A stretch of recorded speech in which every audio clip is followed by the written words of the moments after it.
Ubah konsep dirimu, ubahlah nasibmu. Hukum asumsi Neville Goddard itu pada prinsipnya kan soal konsep diri aja ya. Konsep diri makmur ya akan menciptakan kemakmuran.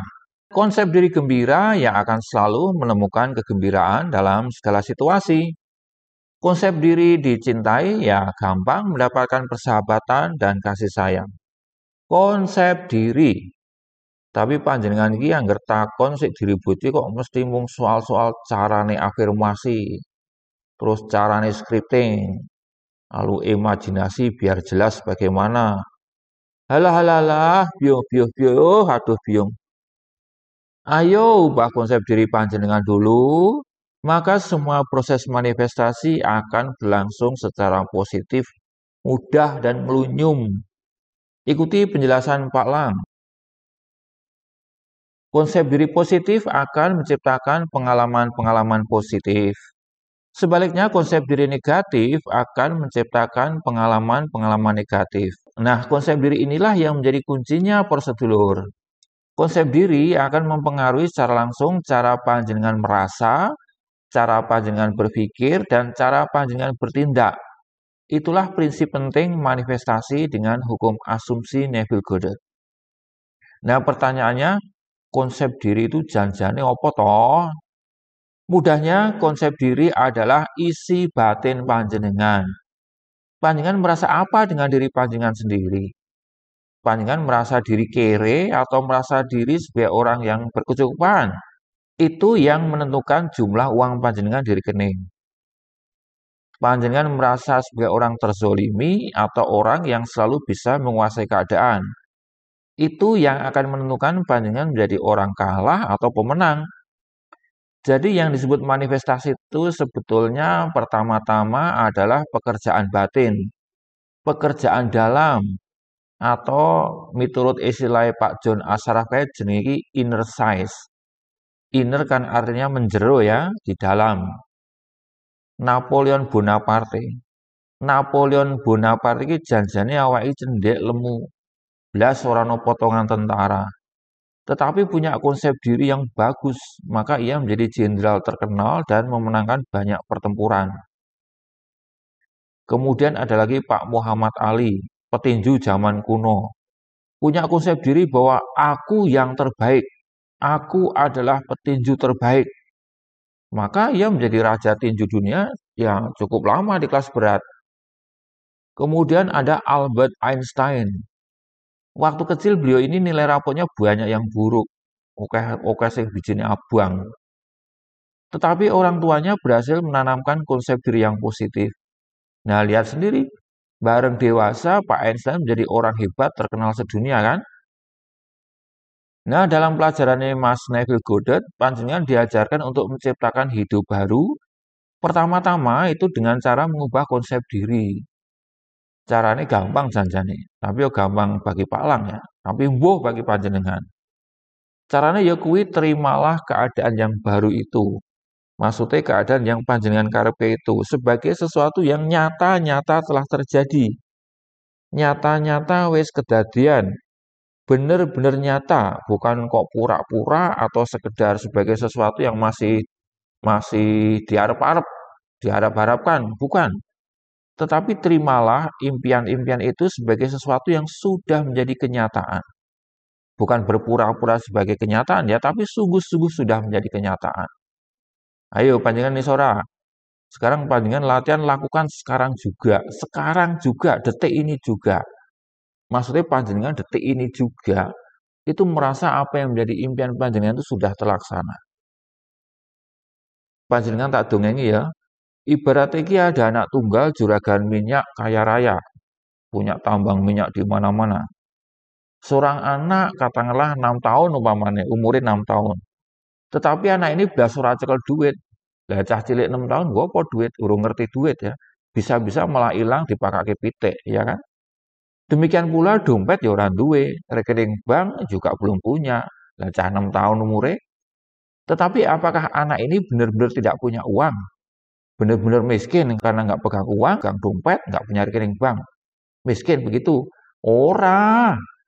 Karena apa? Anak ini adalah pewaris tunggal seluruh harta kekayaan orang tuanya, si Raja Minyak itu. Hanya soal waktu saja seluruh harta miliaran akan pindah ke dalam kekuasaannya. Anak ini di kedalam batinnya, walau tak pegang uang, bahwa ia bisa merealisasikan keinginannya. Contohnya, minta baju superhero. Hari itu juga bajunya datang. Minta sepeda. Hari itu juga sepeda baru pun datang. Minta main ke Disneyland. Bulan depannya sudah tiba di Disneyland. Walau ia tidak pegang uang sama sekali loh. Dompet nggak punya, rekening nggak punya. Namanya juga anak umur 6 tahun. Tapi ia memiliki keyakinan yang berbeda dengan orang-orang miskin dalam arti miskin yang sesungguhnya. Orang yang sungguh-sungguh miskin itu bukan hanya melihat dompetnya kosong, tak punya rekening bank, namun mentalnya juga miskin. Ia merasa sulit mendapatkan uang, tak mungkin mendapatkan uang banyak, tak mungkin ke Disneyland sesuka hati. Ya itulah si miskin. Nah, tugas panjenengan adalah menciptakan keyakinan seperti halnya anak pewaris perusahaan minyak raksasa itu.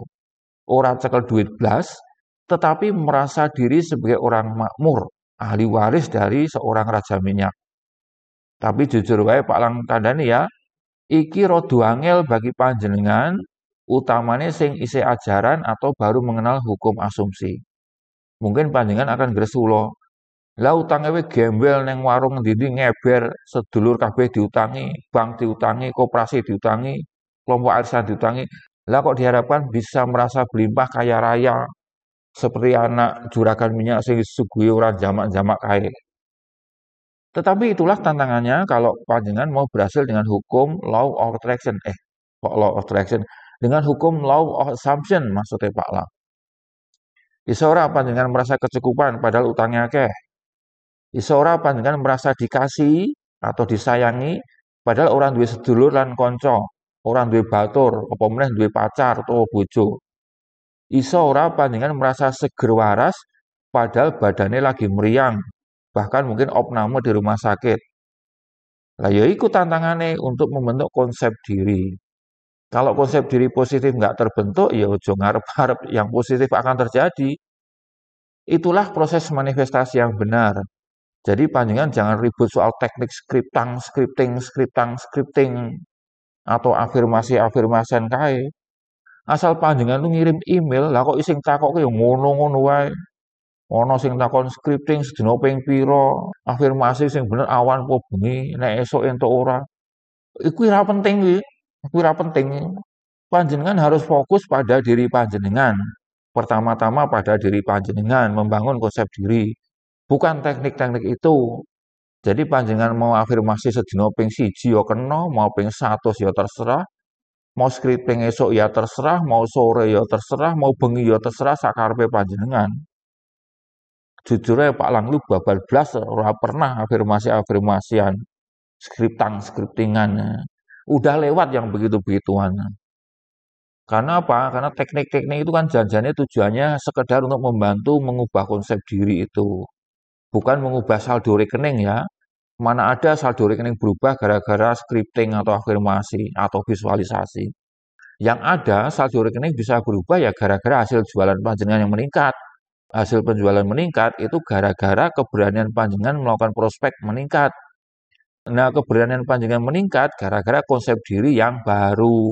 Begitulah urut-urutannya. Seperti halnya anak kecil yang belajar naik sepeda yang jatuh bangun, buonjrot dengkule kiwa tengen ya. Menurut pengalaman saya, untuk menguasai hukum asumsi maupun hukum tarik-menarik juga perlu jatuh bangun seperti anak kecil yang belajar naik sepeda itu. Gak ada ceritanya karena hanya nemu satu video ini Pak Lang langsung ujuk-ujuk jadi ahlinya ahli dalam hal hukum asumsi. Yalah, hambel tut. Demikian pula panjenengan perlu sabar untuk menguasai ilmu hukum asumsi ini. Gak usah gigi mongso, rasa ngotot, aku maunya minggu ini dapat transferan tak terduga 10 miliar. Alah, beltut. Ngomong kosong, afirmasi kentir. Demikian ya prosedur pelajaran singkat dari Pak Lang tentang manifestasi. Semoga memberi manfaat. Salam seger waras, matur nuwun, matur nuwun, matur nuwun.